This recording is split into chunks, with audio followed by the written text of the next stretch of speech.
अच्छा, एक बहुत अहम चीज़ मैं आपको बता रहा हूँ, ये इस रबीउल अव्वल शरीफ के इब्तिदा की पहला खिताब है, मैं आपके सामने कर रहा हूँ। लोग कहते हैं, ये भी कहते हैं, चलो मान लिया हुजूर तशरीफ़ लाए थे, खुशी उस वक्त की थी, लेकिन अब तो 1400 साल गुजर गए, अभी तक क्यों मनाते हो? हुजूर सल्लल्लाहु ताला अलैहि वसल्लम जिस वक्त आए उस वक्त खुशी मना लिया गया होगा, वो अलग बात है, लेकिन अब तक क्यों मनाते हो? जवाब सुनो मेरे अजीज हो, इसलिए कि आम लोगों की बात अलग है, मुस्तफ़ा की बात अलग है। वो आम लोगों में से नहीं है। इस पूरी कायनात में मैं एक मिसाल आपको देता हूँ, चाहे हमारे इस स्टेज की मिसाल ले लो, इस पंडाल की ले लो, या किसी की शादी की मिसाल। किसी के यहाँ शादी हो रही है, आपके भाई की, बहन की, किसी की भी, हॉल बुक किया आपने, पूरा सजाया, लाइट लगाया और बहुत कुछ आपने सजावट के साथ, कुर्सी रखी, मिंबर सजाया, दावत दिया, बारातियों को बुलाया, और उसके बाद हुआ क्या? शाम तक ये महफिल चलती है। या मुंबई में रात की शादियां होती हैं, जब महफिल ख़त्म हो जाए तो सारी चीज़ें उठा ली जाती हैं, यानी जो जो सजाया गया था वो सब उठा दिया जाता है, कुर्सियां भी हट जाती हैं, बाराती भी चले जाते हैं, कुमकुमे लगे थे, लाइटिंग लगी थी, झूमर लगे थे, वो सब निकाल लिए जाते हैं। पूछो हॉल वाले से, क्यों? मियाँ वो दूल्हे के लिए सजाया गया था, शादी उसकी थी, दूल्हा आया और दूल्हे के आने से पहले बाराती भी आए, लेकिन महफिल जब ख़त्म हो गई, निकाह हो गया, दूल्हा जब चला गया तो लाइटिंग भी उठा ली गई, कुर्सियां भी हटा दी गई, सजावट भी निकाल दी गई, और हाल बेहाल हो जाता है, ख़त्म हो गया। ये एक मिसाल दे रहा हूं, दुनिया में एक दस्तूर है या नहीं, जिसके यहाँ भी शादी ब्याह वगैरह कुछ हो, जिसके लिए सजाया जाता है, जब तक वो बैठा है तब तक की सजावट है, और दूल्हा जब चला जाए तो सजावट नहीं रहती, निकाल दी जाती है। एक दिन ज्यादा से ज्यादा दूसरे दिन हो सकता है, पिंडाल भी हटा दिए जाते हैं। ये मिसाल जहन में रखो और फिर इस कायनात को देखो, ये कायनात किसके लिए सजाई गई है? ये जमीन का बिछोना किसके लिए था? यह आसमान किसके लिए ताना गया था? इसमें झिलमिलाते हुए सितारे और चांद सूरज किसके लिए बनाए गए थे? खुद हदीस पाक में है, अल्लाह के नबी फरमाते हैं, ये रब ताला का फरमान है, लौलाक लमा खलक़तु दुनिया वल अफलाक वल अर्दी। ऐ रसूल, अगर आपको पैदा करना ना होता तो ना मैं जमीन बनाता, ना आसमान बनाता, ना इस कायनात को बनाता। पता ये चला कि जो कुछ भी बना है वो मुस्तफ़ा के लिए बना है। वो जो न थे तो, और वो जो ना हो तो, जमीन का बिछोना मेरे मुस्तफ़ा के लिए बिछाया गया, आसमान की ये नीलगूं चादर मुस्तफ़ा के लिए तानी गई, इसमें सजावट, चांद सूरज तारे, ये सब सजाए गए, और फिर 1,24,000 कमो बेश अंबिया बराती बन करके तशरीफ लाए। हर आने वाला नबी मुस्तफ़ा के आने के कसीदे पढ़ता था, बाद आने वाले आखिरी नबी की बशारतें देता था। अब सुनो मेरे अजीजों, ये दरख्तों की सजावट, ये समंदरों की लहरें, ये नदियों की बहारें, और जो कुछ भी दुनिया में सजावट है, पता तो ये चला ये मुस्तफ़ा के लिए है, ये हुजूर के लिए सजाया गया। अंबिया की ये बारात आई, 1,24,000 कमोबे, वो आखिरी नबी के आने की बशारत सुनाने के लिए आते रहे। बात तो सही है, सब कुछ बना मुस्तफ़ा के लिए। अब वो कायनात का दूल्हा आमिना की गोद में 12 रबीउल अव्वल को तशरीफ लाता है। वो कायनात का आका व मौला मक्का में 53 साल गुजारा, मदीना तैयबा में 10 साल गुजारा। अब जैसे कि मैंने दस्तूर के एतबार से मिसाल देकर के दुनिया में बताया था, 63 साल की उम्र होने के बाद रसूल पाक सल्लल्लाहु ताला अलैहि वसल्लम इस दारे पानी से रुखसत हो जाते हैं, चले गए, हमारी आंखों से पोशीदा हुए। अब दुनिया का यही तो सवाल है, लोगों का यही तो सवाल है कि जब नबी पाक तशरीफ लाए थे उस वक्त मीलाद की खुशी मना ली गई, हो गया, अभी तक क्यों मनाते हो? 1400 साल गुजर गए, अभी तक क्यों मनाते हो? उनके जवाब के लिए मैंने इतनी सारी तमहीद बांधी है।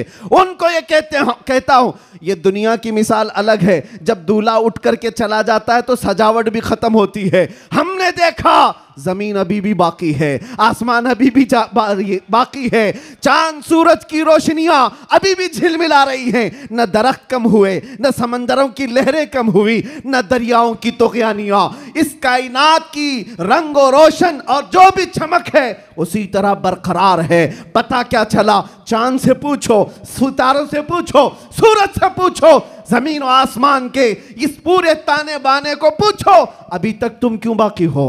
दूल्हा तो चला गया, दूल्हे के लिए जो चीज सजाई जाती है, जब दूल्हा जाता है तो सजावट भी चली जाती है। इनसे पूछो अभी तक तुम क्यों बाकी हो? जमीन भी तुम्हें थप्पड़ मार कर कहेगी, आसमान भी पुकार कर कहेगा, नादान तू क्या समझता है? उस रसूल पाक को चले गए नहीं गए, तू जिंदा है वल्लाह, तू जिंदा है वल्लाह, मेरी चश्मे आलम से छुप जाने वाला। सुभान अल्लाह, सुभान अल्लाह। नारे तकबीर, नारे रिसालत, सरकार की आमद, सरकार की आमद। ये कायनात की सारी रोशनियां ये बताती हैं सूरज बाकी है, चांद बाकी है, सितारे बाकी हैं। बाकी दिखते हैं कि नहीं दिखते? जिनको नहीं दिखते उनसे हमारा कलाम भी नहीं।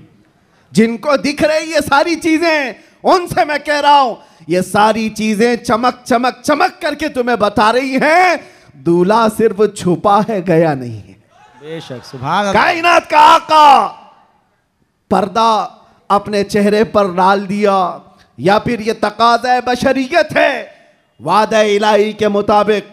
लेकिन मेरे अजीजों, इसीलिए आला हजरत ने क्या कहा? मेरी चश्मे आलम से छुप जाने वाले, चश्मे आलम से छुपा है। इसका मतलब ये नहीं है जैसे दुनिया का दूल्हा उठ करके चला गया तो सजावट भी चली जाएगी। ये कायनात का आका और मौला आज भी मदीना तैयबा से वो सल्तनत चला रहा है जिसको कहते हैं मेरे अजीजों, आज तक हमारे दिलों पर, हमारी रूहों पर कोई दूसरा राज नहीं कर सका।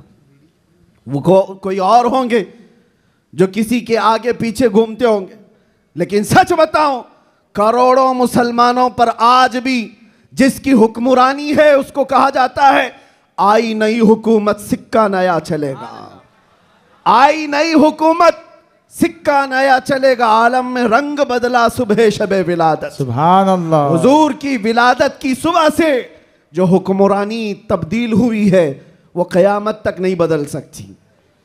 हाँ, इलेक्शन सेलेक्शन ये सब चलते रहेंगे, रूहों पर और दिलों पर जिसकी हुक्मरानी है वो ताजदार मदीना सल्लल्लाहु अलैहि वसल्लम की है, आकाए कौनैन की है।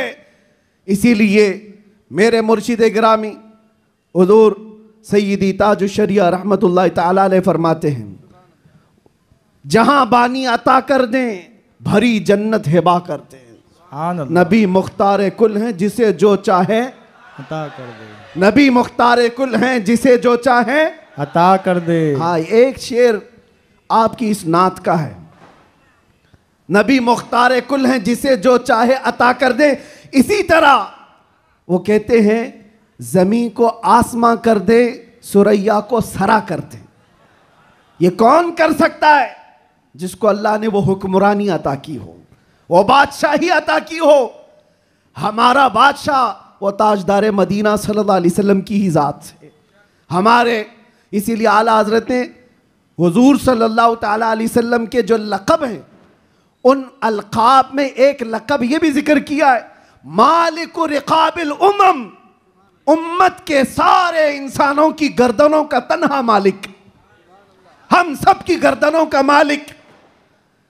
और ये मसलक और ये मजहब किसने हमें सिखाया है? वो सहाबा ने सिखाया है। सब कुछ लुटाया हुजूर के दरबार में और ये कहा जान दी हुई उसी की थी, हक तो ये है कि हक अदा ना हुआ। हम सब की गर्दनों का मालिक वो ताजदार मदीना सल्लल्लाहु ताला अलैहि वसल्लम की ज़ात। और कुरान भी कहता है अन्नबिय्यु औला बिल मुमिनीन मिन अनफुसिहिम, मोमिनों से उनकी जान से ज्यादा हकदार अल्लाह के नबी हैं। हमारी जान से ज्यादा हकदार कौन है? अल्लाह के नबी की ज़ात है। तो जिसकी हमारे लिए इतनी ज्यादा इंपॉर्टेंसी आप समझ रहे हो, इतनी ज्यादा अहमियत हो, मियाँ उसकी मीलाद हम साल में एक बार थोड़ी ना, हर घंटे मनाएं तो भी कम है।